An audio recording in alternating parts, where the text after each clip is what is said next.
नमस्कार दोस्तों, जय हिंद, जय भारत। मैं हूं CL Saini, CDRK Saini BEd classes में आप सभी का हार्दिक स्वागत है, अभिनंदन है। दोस्तों, हमारे चैनल की इस हेल्पलाइन नंबर पर आप द्वारा जो भी साइकोलॉजी के टॉपिक हमें सेंड किए जाते हैं उन्हें हम ऑनलाइन समझाने का प्रयास करते हैं।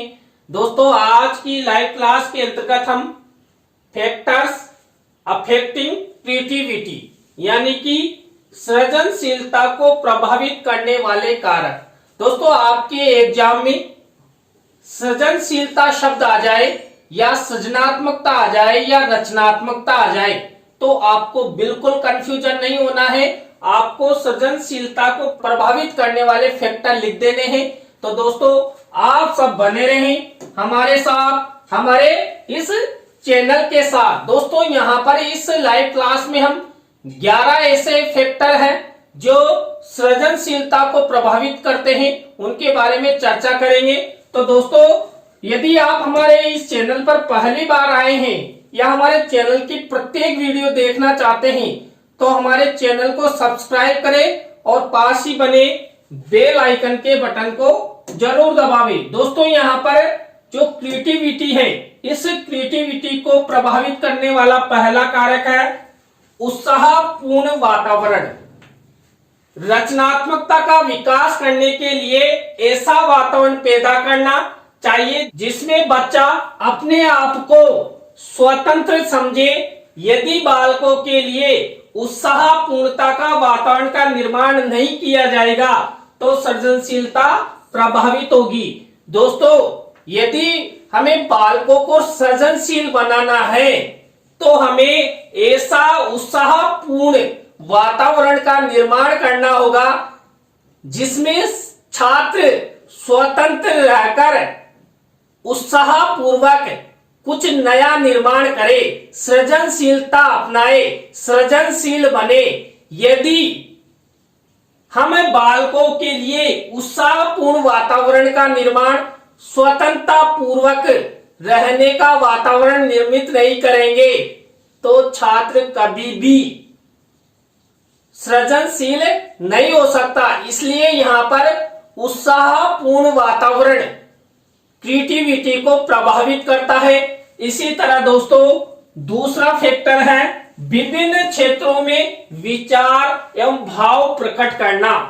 अध्यापक द्वारा विद्यार्थियों को इस बात के लिए उत्साहित करना चाहिए कि जितने भी क्षेत्रों में संभव हो सके अपने विचारों तथा भावनाओं को प्रकट करें।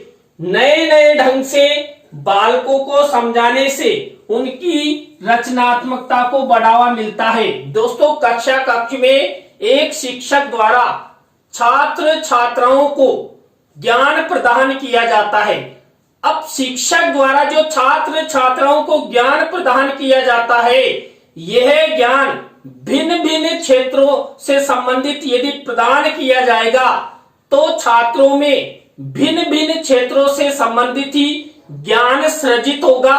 तो यहाँ पर छात्र जो सृजनशील बालक हैं वो मानसिक रूप से चिंतन करेंगे और भिन्न भिन्न क्षेत्रों में वो नई क्रिएटिविटी लाएंगे। मान लीजिए अध्यापक द्वारा विज्ञान से रिलेटेड, तकनीकी से रिलेटेड, चिकित्सा से रिलेटेड या शिक्षा से रिलेटेड या सामाजिक जीवन से रिलेटेड ज्ञान प्रदान किया जाता है तो छात्र इन सब क्षेत्रों में सृजनात्मक चिंतन करेंगे और नई क्रिएटिविटी, नई सृजनात्मकता, रचनात्मकता का निर्माण करेंगे और वही सृजनात्मकता, रचनात्मकता हम सबके लिए उपयोगी होगी। यदि छात्र विज्ञान से संबंधित या तकनीकी से संबंधित कोई नया निर्माण करते हैं तो हम सबका, आप सबका, हमारे राज्य और राष्ट्र का विकास होगा क्योंकि उनके द्वारा जो सृजित की गई वस्तु है उनका उपयोग हम सब करते हैं।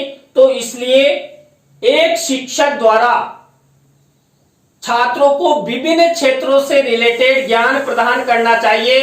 यदि एक शिक्षक द्वारा छात्र छात्राओं को विभिन्न क्षेत्रों का ज्ञान प्रदान नहीं किया जाता है तो उसका सीधा सीधा प्रभाव बालकों की सृजनशीलता पर दिखाई देता है।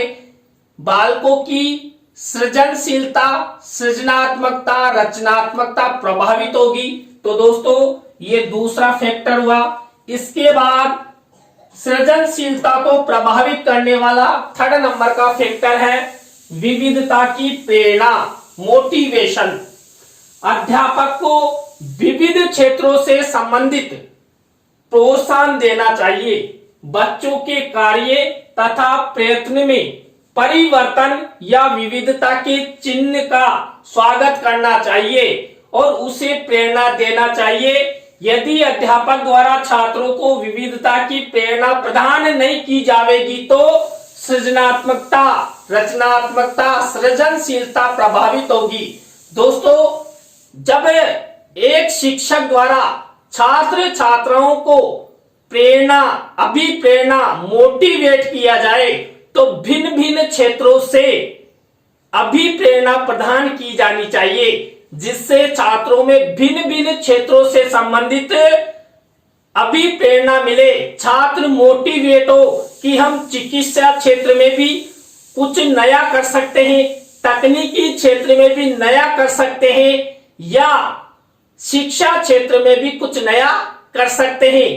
तो इसलिए एक शिक्षक द्वारा छात्र छात्राओं में सृजनशीलता के विकास हेतु भिन्न भिन्न क्षेत्रों से संबंधित अभिप्रेरणा प्रदान की जानी चाहिए और छात्र छात्राओं को बार बार प्रोत्साहित करना चाहिए कि बच्चों आप सब ये कार्य 101% कर सकते हैं, आप में वो शक्ति है जो किसी में नहीं है। तो इस तरह छात्र प्रोत्साहित होंगे, अभिप्रेरित होंगे और वो भिन्न भिन्न क्षेत्रों से रिलेटेड नया निर्माण करेंगे। नया निर्माण करने से हम सब, आप सब, हमारे राज्य और राष्ट्र के लिए जो नया निर्माण उनके द्वारा किया जाएगा वो बहुत ही उपयोगी होगा और उनका उपयोग हम सब अपने जीवन में प्रतिदिन करेंगे। इसके बाद फोर्थ नंबर का फैक्टर है दोस्तों लचीलता तथा सक्रियता को उत्साहित करना। अध्यापक को चाहिए कि वह सक्रियता तथा लचीलेपन को उत्साहित करे और बढ़ावा दे। बुद्धिमान बच्चे पढ़ाई की बहुत सी प्रभावी तथा कुशल विधियों का प्रयोग करते हैं। ऐसे बालकों को प्रोत्साहित करना चाहिए तथा इनका अच्छी तरह मूल्यांकन करना चाहिए। दोस्तों कक्षा कक्ष में कोई बालक सृजनशील है, प्रतिभाशाली है, वो कुछ थोड़ा थोड़ा भी नया करता है तो शिक्षक द्वारा उन्हें प्रोत्साहित करना चाहिए। यदि शिक्षक द्वारा उन्हें प्रोत्साहित किया जाएगा, उनमें जो सृजनशीलता या प्रतिभाशालीता के कम गुण हैं तो उन्हें प्रोत्साहित या मोटिवेट करते हुए हम उन्हें सृजनशीलता, सृजनात्मकता के उच्च शिखर की ओर अर्थात दक्षता की ओर, कला में निपुणता की ओर ले जा सकते हैं। इसलिए हमेशा एक शिक्षक द्वारा छात्र छात्राओं के साथ लचीलता तथा सक्रियता को उत्साहित करना चाहिए। यदि शिक्षक द्वारा ऐसा नहीं किया जाता है तो छात्र छात्राओं की सृजनात्मकता, सृजनशीलता, रचनात्मकता प्रभावित होती है। दोस्तों इसके बाद नेक्स्ट फैक्टर है आत्मविश्वास। शिक्षकों द्वारा बालकों का आत्मविश्वास जागृत करना चाहिए। उन्हें भिन्न भिन्न क्षेत्रों में हो रहे विकास कार्यों की जानकारी के साथ साथ उन्हें उनके बारे में चिंतन करने के लिए भी प्रोत्साहित करना चाहिए जिससे कि बालकों का आत्मविश्वास बढ़े और उनमें सृजनात्मक शक्ति का विकास हो। दोस्तों कक्षा कक्ष में यदि एक शिक्षक द्वारा छात्र छात्राओं का हौसला जाहिर किया जाएगा, आत्मविश्वास बढ़ाया जाएगा और उनमें जो डर है, भय है, उसको दूर करने की कोशिश की जाएगी और कहा जाएगा बेटा आप सब ये सब नया निर्माण कर सकते हैं। आप में वो शक्ति है जो किसी में नहीं है। आप अच्छे कलाकार हो, अच्छे शिक्षक हो, या अपने समाज को चलाने वाले एक अच्छे नेतृत्व करता हो। यदि इस तरह शिक्षक द्वारा उन्हें प्रोत्साहित किया जाएगा, उत्साहित किया जाएगा, आत्मविश्वास जागृत किया जाएगा, तो बालकों में सृजनशीलता के गुण विकसित होंगे। और यदि शिक्षक द्वारा आत्मविश्वास संबंधी कोई सा कार्य नहीं किया जाता है तो सीधा सीधा सृजनशीलता, सृजनात्मकता, रचनात्मकता प्रभावित होगी। इसलिए यहाँ पर माता पिता के बाद एक शिक्षक ही छात्र छात्राओं में सृजनशीलता के विकास का मुख्य कारक है, जो बालक बालिकाओं को सृजनात्मकता के शिखर की ओर ले जाता है। दोस्तों इसके बाद सृजनशीलता को प्रभावित करने वाला नेक्स्ट फैक्टर है श्रेष्ठ कृतियों के अध्ययन की प्रेरणा। अध्यापक को विद्यार्थियों को श्रेष्ठ कृतियों के अध्ययन के लिए प्रोत्साहित करना चाहिए और साथ ही नई रचना के लिए भी प्रोत्साहित करना चाहिए। दोस्तों यदि शिक्षक द्वारा छात्र छात्राओं को बार बार प्रोत्साहित किया जाएगा कि जो भी नई रचनाएं, नई पुस्तकें, नई पत्र पत्रिकाएं आती है उन्हें आप सबको पढ़ना चाहिए, उनसे प्रेरणा लेनी चाहिए और उन्होंने इन रचनाओं को कैसे बनाया वैसा देखकर आपको भी नया निर्माण करना चाहिए। यदि दोस्तों छात्र छात्रा नई क्रिएटिविटी के अंतर्गत नई पुस्तकों का निर्माण, नई पत्र पत्रिकाओं का सृजन करने लग जाते हैं तो अपने आप ही छात्रों में सृजनशीलता का गुण विकसित होगा और वो धीरे धीरे सृजनशीलता के उच्च शिखर की ओर चले जाएंगे, अर्थात दक्षता आ जाएगी। एक शिक्षक छात्र छात्राओं का मार्ग निर्देशक होता है, रास्ता दिखाने वाला होता है। आप सब भी शिक्षक बनने की तैयारी कर रहे हैं, आप सब बीएड कर रहे हैं, डीएड कर रहे हैं, बीए बीएड कर रहे हैं या बीएससी बीएड कर रहे हैं और शिक्षक बनने की तैयारी कर रहे हैं, तो आप सबको यह जो फैक्टर यहाँ पर शिक्षक से रिलेटेड है तो सृजनात्मकता के विकास हेतु आप सबका भी बहुत योगदान होगा। इसलिए आप द्वारा भी छात्र छात्राओं को जितना प्रोत्साहित किया जाएगा उतना ही छात्र छात्राओं में सृजनशीलता का विकास होगा। तो यहाँ पर एक शिक्षक द्वारा श्रेष्ठ कृतियों के अध्ययन की प्रेरणा छात्र छात्राओं को प्रदान करनी चाहिए। यदि छात्र छात्रा अच्छी अच्छी कृतियों को पढ़ेंगे तो वो भी एक दिन क्या होंगे, वो भी श्रेष्ठ कृतियों के निर्माण में दक्ष हो जाएंगे, क्योंकि हम देखकर ही दक्ष होते हैं। इसी तरह दोस्तों सृजनशीलता को प्रभावित करने वाला नेक्स्ट फैक्टर है रचनात्मक रुचि। शिक्षक द्वारा छात्र छात्राओं को रचनात्मकता, सृजनात्मकता, सृजनशीलता के क्षेत्र में रुचि उत्पन्न करने वाली विभिन्न विधियों का प्रयोग करना चाहिए जिससे बालकों में सृजनात्मकता का विकास हो। दोस्तों मैंने आपको बताया ना, माता पिता के बाद शिक्षक ही एक ऐसा स्वर्ण पथ होता है, ऐसा कारक होता है, साधन होता है जो छात्र छात्राओं का फ्यूचर निर्माण करता है, छात्र छात्राओं को रास्ता दिखाता है, लक्ष्य की ओर ले जाने में सहयोग करता है। यदि शिक्षक द्वारा छात्र छात्राओं को सृजनशीलता, रचनात्मकता के क्षेत्र में दक्ष बनाना है तो छात्र छात्राओं में सृजनशीलता के विकास हेतु अनेक ऐसी विधियों का प्रयोग करना होगा जो छात्रों में रुचि उत्पन्न करती हो।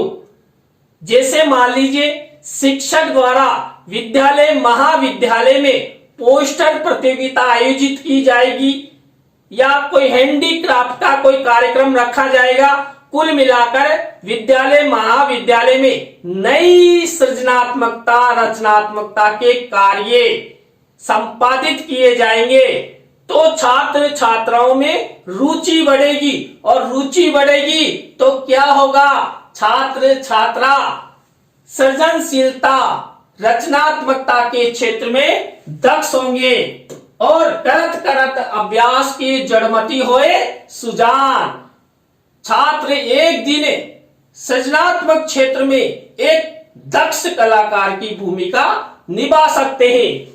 अनुवांशिकता, दोस्तों अनुवांशिकता भी सृजनशीलता को प्रभावित करती है। सृजनात्मकता को अनुवांशिकता भी प्रभावित करती है जी नहीं। परिवारों की अनुवांशिक पीढ़ियां अच्छी सृजनात्मक कलाओं से परिपूर्ण होती है तो बालकों में भी सृजनात्मक शक्ति का विकास होता है। दोस्तों यहाँ पर मैंने पूर्व क्लास में आपको एक उदाहरण बताया था प्रतापगढ़ की थेवा कला के बारे में। यदि किसी बालक का परिवार, किसी बालक की पीढ़ी किसी सृजनात्मक कार्य में दक्ष है तो उनके बालक बालिका भी उस कार्य में दक्ष हो जाते हैं। इसलिए यहाँ पर सृजनात्मकता को अनुवांशिकी माना गया है। देखिए जो प्रतापगढ़ जिले का राज सोनी परिवार है, ये पूरा थेवा कला के क्षेत्र में प्रसिद्ध है। उनके द्वारा थेवा कला पर कई प्रकार की ऐसी सोने की बारीकी से कलात्मक युक्त वस्तुएं बनाई जाती है जो पूरे वर्ल्ड में प्रसिद्ध है। तो यहां पर अनुवांशिकी अर्थात परिवारजन जो हमारी पीढ़ी है वो भी सृजनात्मकता को प्रभावित करती है। यदि हमारी पीढ़ी में सृजनात्मकता के अच्छे गुण हैं, मान लीजिए मेरे पिताजी अच्छे मूर्तिकार हैं और मैं उनके सानिध्य में अच्छी मूर्ति बनाना सीख जाता हूं, तो यह कहा जाएगा कि सीखी के द्वारा मुझे मूर्ति बनाना आ गया। इसी तरह कई क्षेत्र हैं जहां पर पीढ़ी दर पीढ़ी, एक पीढ़ी से दूसरी पीढ़ी में सृजनात्मकता के गुण आ जाते हैं। इसके बाद दोस्तों सृजनशीलता को प्रभावित करने वाला नेक्स्ट फैक्टर है जिज्ञासा। यदि बालक किसी भी वस्तु पदार्थ या तथ्य के बारे में जानने के इच्छुक है तो उनमें सृजनात्मकता का विकास होगा, और यदि बालक किसी वस्तु पदार्थ या तथ्य के बारे में जानने के प्रति जिज्ञासु नहीं है तो उनकी सृजनात्मकता प्रभावित होगी। दोस्तों जो जितना घूमेगा वो उतना ही पाएगा। दोस्तों यदि बालक जितना जिज्ञासु प्रवृत्ति का होगा, बालक को जो भी वस्तु पदार्थ या तथ्य दिखाई देते हैं उनके बारे में जानने की कोशिश करेगा, उनमें कुछ नया करने का विचार उसके मस्तिष्क में आएगा, वो चिंतन करेगा, तो बालक में उतना ही सृजनशीलता सृजनात्मकता रचनात्मकता का विकास होगा। और बालक यदि चाहता है कि मैं रजाई ओढ़ के सो जाऊं और मुझ में सृजनात्मकता आ जाए तो ये नहीं हो सकता। उसकी 7 पीढ़ियां भी सृजनात्मकता में दक्ष नहीं हो सकती। दोस्तों सृजनात्मकता रचनात्मकता सृजनशीलता के विकास हेतु जिज्ञासु प्रवृत्ति का होना आवश्यक है, और जिज्ञासु प्रवृत्ति के साथ साथ अभ्यास करना जरूरी है। करत करत अभ्यास के जड़मति होए सुजान।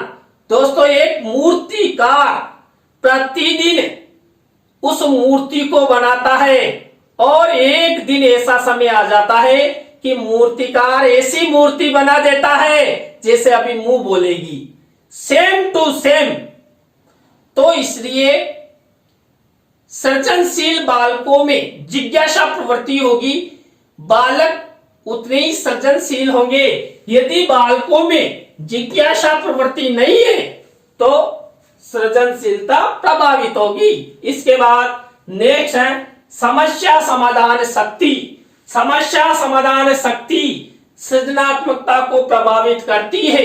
यदि बालकों में किसी भी समस्या का समाधान करने की शक्ति है तो उनमें अच्छी सृजनात्मकता होगी, और यदि बालकों में किसी भी समस्या के प्रति सक्रियता नहीं है, समस्या समाधान करने की शक्ति नहीं है, तो वो अच्छा सृजनशील बालक नहीं हो सकता और सीधा सीधा सृजनात्मकता प्रभावित होगी। इसलिए सभी बालकों में समस्या समाधान की क्षमता होनी चाहिए। यदि समस्या समाधान की क्षमता है तो उस समस्या का समाधान करते हुए कुछ नया करेगा, विचार लाएगा और समस्या का समाधान जड़ से कर देगा। तो यहाँ पर समस्या समाधान में चिंतन का होना आवश्यक है। चिंतन के द्वारा हम अपनी समस्याओं को जड़ से दूर कर देते हैं। इसके बाद दोस्तों नेक्स्ट फैक्टर है विद्यालय एवं परिवार का वातावरण। विद्यालय एवं परिवार का वातावरण भी सृजनात्मकता को प्रभावित करता है। यदि विद्यालय एवं परिवार का वातावरण चिंतनशील है, परिवारजन एवं शिक्षक बालकों को ऐसे विषय एवं पदार्थों या तथ्यों के बारे में जानकारी प्रदान करते हैं जो बालकों की चिंतनशीलता को बढ़ाते हैं, तो बालकों में भी सृजनात्मकता का विकास होगा। और यदि विद्यालय एवं परिवार में इस प्रकार की व्यवस्था नहीं है तो सृजनशीलता प्रभावित होगी, रचनात्मकता प्रभावित होगी। इसलिए परिवार और विद्यालय प्रमुख कारक हैं जो सृजनशीलता को बढ़ाते हैं। यदि परिवार और विद्यालय द्वारा छात्रों में चिंतनशीलता विकसित करने के प्रयास किए जाते हैं तो बालकों में सृजनशीलता आएगी, बालक कुछ नया निर्माण करेंगे। और विद्यालय और परिवार कुछ नहीं करेगा तो कुछ नहीं हो सकता। इसलिए आवश्यक है कि परिवार और विद्यालय द्वारा बालकों में चिंतनशीलता के विकास हेतु अनेक प्रयास करना चाहिए, जिससे बालकों में सृजनात्मक शक्ति का विकास हो, बालक सृजनशील बने और अपनी कला में दक्षता आए। तो दोस्तों आज की लाइव क्लास के अंतर्गत हमने आपको सृजनशीलता को प्रभावित करने वाले 11 फैक्टर्स के बारे में बताया। दोस्तों आज की लाइव क्लास आपको कैसी लगी कमेंट्स में हमें जरूर बताएं। अच्छी लगी हो तो लाइक करें, कमेंट्स करें और अपने अपने दोस्तों को शेयर जरूर करें। और देखिए आज की लाइव क्लास भी बहुत लंबी हो चुकी है, आप सबको भूख लग रही है, मुझे भी लग रही है। आप सब अब रसगुल्ले मिठाई जो भी खाना है आराम से खाना और इस क्लास के नोट्स बना लेना। आप सब हमारी लाइव क्लास से जुड़े सभी को गुड इवनिंग, बहुत बहुत धन्यवाद। आप सब इसी तरह हमारे चैनल का सपोर्ट बनाए रखेंगे तो हम भी आपके लिए प्रतिदिन नया करने का प्रयास करेंगे। आप द्वारा हमारे इस हेल्पलाइन नंबर पर जो भी कंटेंट भेजे जाते हैं उन्हें हम यथाशीघ्र बनाकर आपके लिए हमारे चैनल पर शीघ्र अपलोड करेंगे। तो दोस्तों आज की लाइव क्लास में बस इतना ही। न्यू लाइव क्लास के साथ हम आपसे फिर मिलेंगे। CDRK सैनी बीएड क्लासेज में CL सैनी के साथ। जय हिंद, जय भारत, राम राम साहब।